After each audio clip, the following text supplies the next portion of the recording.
Life at St. Peter's Junction. I want to know how well people speak Igbo around here. Tata, I got Mande na Igbo. Marandebu, Mamu Simo na Mubo Igbo. And we'll be interviewing people on the streets, asking them questions, and on the scale of 1 to 10, we'll see how well people speak Igbo in the name. Iga gwa anya fagi, keri heba hagi.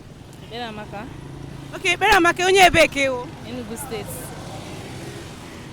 Nebe na Enugu State ki, onye ebe na Enugu State ke o. Kano East.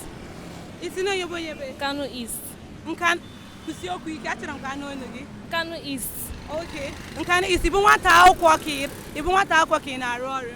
Abụ nwata akwụkwọ. Mmaju o nwere okwu m ga-ekwu kịta n'oyibo ị ga-atụgharịrị ya n'okwu Igbo. Ị kwetere?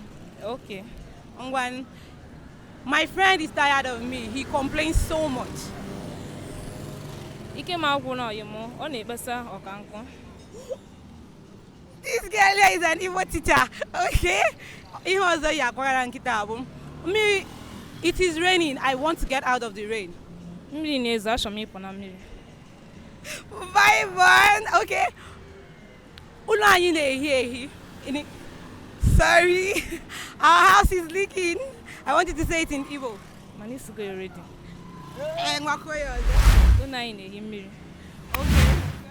I want to go out with my friends, but I don't have money. Achọrọ m ịpụ with ndị ọyị mana enwere m ego. All right, thank you very much. This guy is actually a free Igbo. Thank you very much. Daddy, what is your name? Soranya Igbo. Aha m bụ Anthony Eke. Onye Nsụka. Okay. Nsụka Kabambo. Aha m bụ Anthony Eke onye Nsụka. Okay. Nsụka goes not local government. Munu daga. I did him, Daddy. Okay, Daddy, you make it a room Igbo. 2 minutes. 18 na ya Oyibo, 18 na ya. Okay, ngwa ka na-eme Daddy swazere m Igbo. Just kuwe okwu kwara m nkata ni. Asị m na amonye lugo na amonye Nsụka sa dị dekar mona. Ma mụ na onwe m nọ ndị unie. Driver bembo. Ma mụ na moto ba anyị n'anya.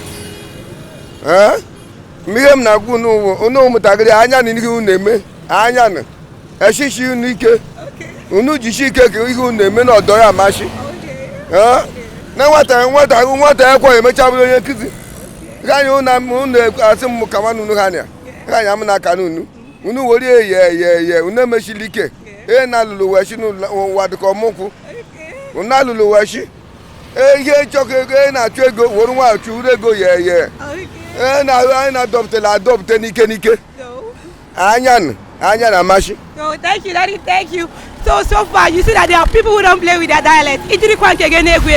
You are on a low thing. If you're going to win, then I saw you, but not so you, but mana hamara sibo. Mana leni daddy na sibo, na sisi Igbo ike.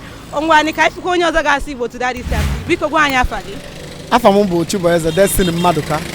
Chibueze Igbo onye ebe? Amụ onye Imo State. N'akụkụ ebe n'Imo State ke o? Awụ m onye Awa Idemmili nke dị na Ọsụ Local Government. Ị ma asụ Igbo ofuma? M ga-asụ otu ike m ruru. Ị ga-asụ ole ike gị ngwa ike gị obido gị ugbu a ka anyị nwale ka anyị mara ma ị ga-asụkwa Igbo ofuma. Ngwa gbara anyị Igbo. Just kọrọ anyị akụkọ ihe mere tata n'Igbo. Ihe mere tata bụ na agara m ọrụ tata. M nọ n'ụlọ kemgbe ụtụtụ wee rute kịta. O nwere ihe nchefu na shop. Thank you very much. Ebe ka anyị ga-akwụsị ebe ichefuru ihe na shop. Ngani na thank you. O chefuru ihe na shop. Ngani bye bye. Ke biko gwa anyị afa gị. Aha m bụ onye ekwere Oluchukwu. Oluchukwu biko onye ebe ke o? Abụ m onye Nnewi. Ị bụ onye Nnewi na-ebe n'ime ebe. Uru ọ bụ na Nnewi. Ọ na Anambra State ka ọ na Enugu State ka ọ na Imo State ke steeti ọhụụ? Anambra State. Okay, Oluchi ga-akọrọ anyị ihe mere taa. Na nkenke oge gwa m ihe mere taa n'ụbọchị gị ka m mara. Sụọ ya n'Igbo doo. Ihe mere taa bụ na netwọk adịrọ. Okay, netwọk adịrọ obiela. Thank you very much. Isi Igbo abụrụ ihe egwuregwu. Ọtụtụ ndị mmadụ na-echekwa n'isi Igbo bụ ihe onye kuli ha na ọsịwa ya ọ bụrụ na ọ na-asụ Igbo. Inwe ife onye anaghị asụ Igbo mere onye ahụ ebere n'ihi na onye ọbụla bụ onye Igbo kwesịrị ị na-asụ Igbo. it's not every time that people speak English. You don't have to keep speaking English while you are Igbo. You can't even express yourself a bit in Igbo. As much as you can, try to speak your indigenous language. That's what makes you outstanding. That's what makes you the best of your kind. And that's what your identity is. Speak Igbo. Nata na mmechi suo Igbo. Anyị afụgo n'ọtụtụ ndị na-asụkwa Igbo na Nnewi, mana o nwekwara ndị na-agba ọsọ ma egote ihe onyonyo. Ngwani otu aka anyị ga-esi wee bie nke taa, mbọsị ọzọ anyị ga-ekwukwa. Afa m bụ Chetachukwu Ọmaram. Ka ọ dịnụ.